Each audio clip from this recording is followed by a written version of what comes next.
વિદ્યાર્થી મિત્રો, આપણા ગયા વિડિયો લેક્ચરમાં આપણે યુનિટ 3 ફિમેલ્સ ફોર ફોરેસ્ટ્રી જેનો પ્રથમ ભાગ શીખી ગયા છીએ.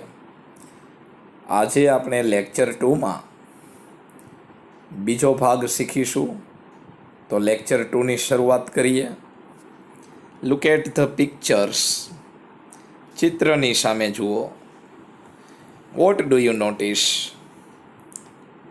તમે શું ધ્યાનમાં લ્યો છો?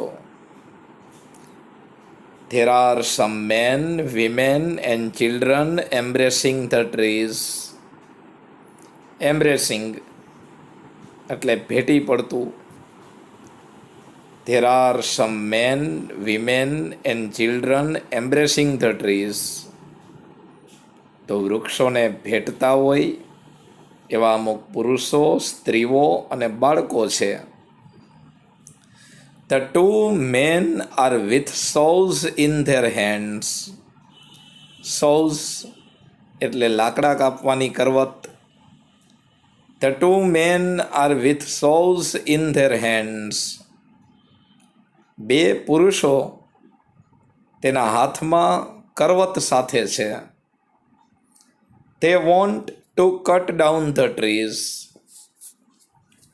તેઓ વૃક્ષોને કાપવા ઈચ્છે છે.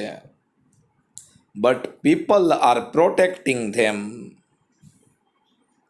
પણ લોકો વૃક્ષોનું રક્ષણ કરી રહ્યા છે. People do not allow them to do any harm to the trees. Harm એટલે નુકસાન. People do not allow them to do any harm to the trees. લોકો તેઓને વૃક્ષો પ્રત્યે કોઈ પણ નુકસાન કરવાની પરમિશન આપતા નથી. લોકો આ વૃક્ષ કાપવા માટે જે બે ભાઈઓ આવેલા છે એને વૃક્ષ કાપવાની પરવાનગી આપતા નથી. કારણ કે they are emotionally attached to them.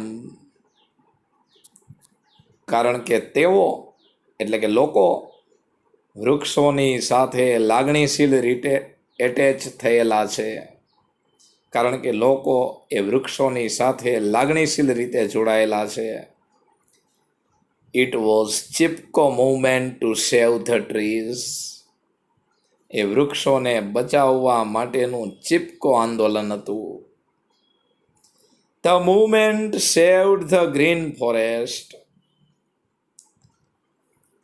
આ ચળવળે લીલાછમ જંગલોને બચાવી લીધા. And protected the environment. અને પર્યાવરણનું રક્ષણ કર્યું. પ્રોટેક્ટ એટલે રક્ષણ કરવું અને એન્વાયરોન્મેન્ટ એટલે પર્યાવરણ. આ જે ચિપકો આંદોલન હતું એણે લીલાછમ જંગલને બચાવી લીધું અને પર્યાવરણનું રક્ષણ કર્યું. Out of the satyagraha movement.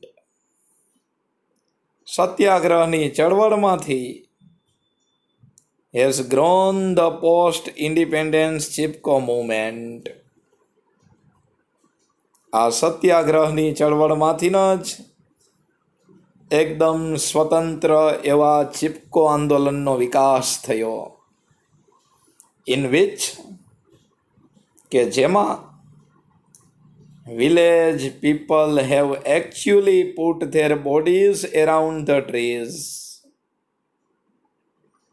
કે જેમાં ગામડાના લોકો એકચ્યુઅલી ખરેખર એના શરીરને વૃક્ષની આજુબાજુ વીંટી દેતા.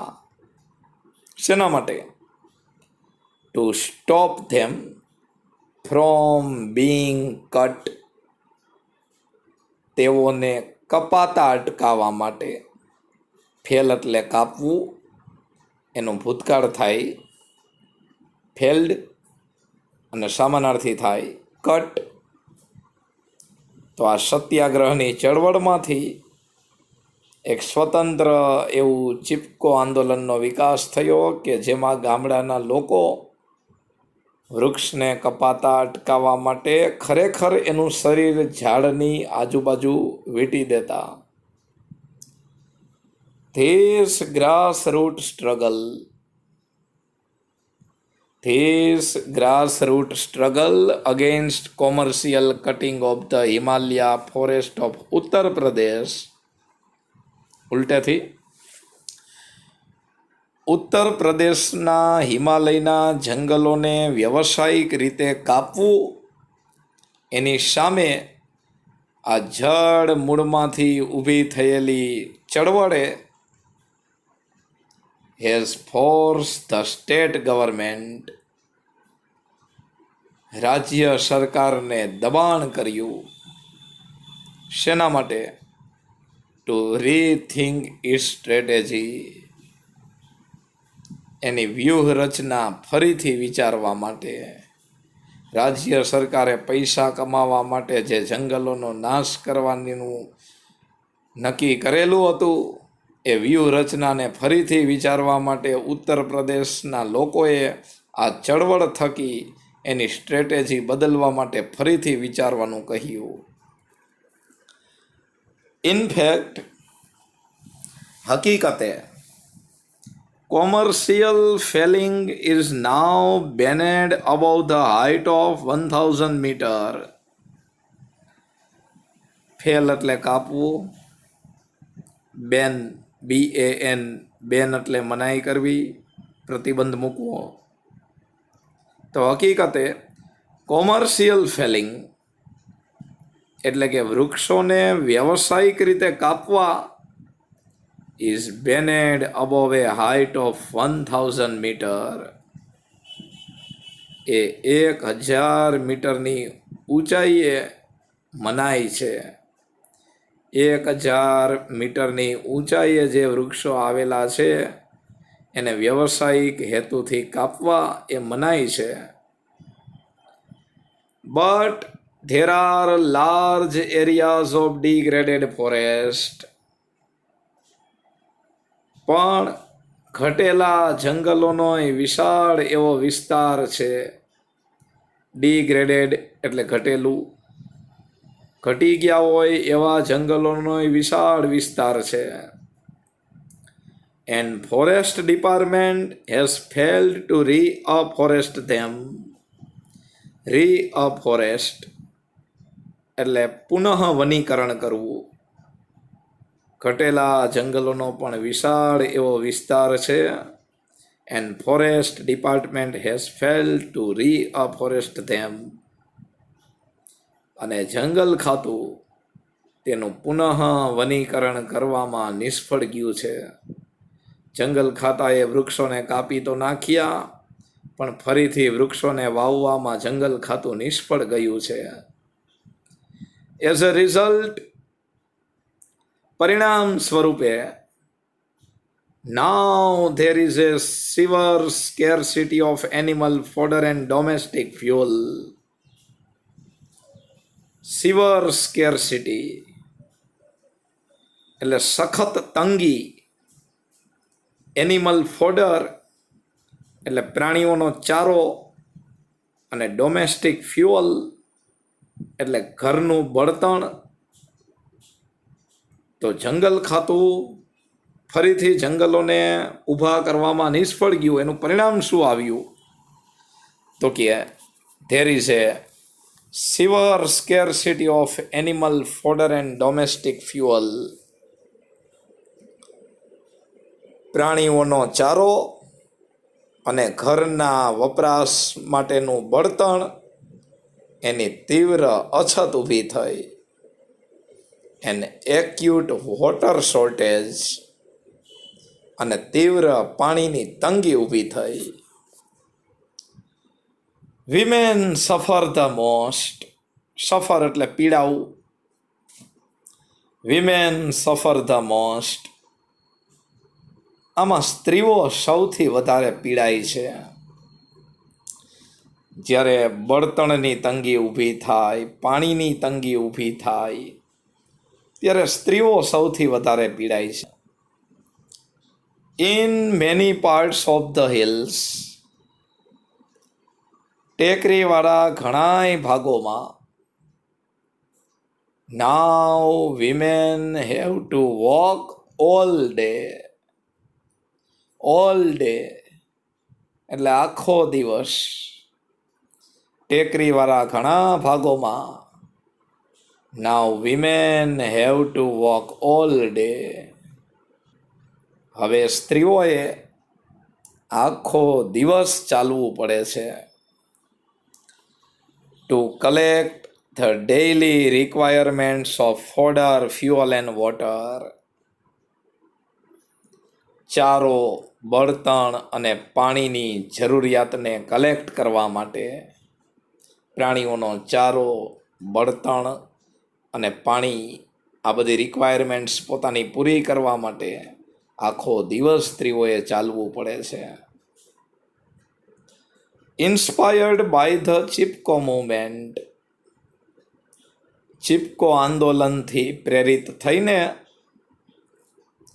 નાવ village women have started to manage and protect local forest. Chipko આંદોલનથી પ્રેરિત થઈને now village women have started to manage and protect local forest. Chipko આંદોલનથી પ્રેરિત થઈને ગામડાની સ્ત્રીઓએ હવે સ્થાનિક જંગલોને રક્ષણ આપવાનું શરૂ કરી દીધું છે. શેના માટે? Two ensure there regeneration,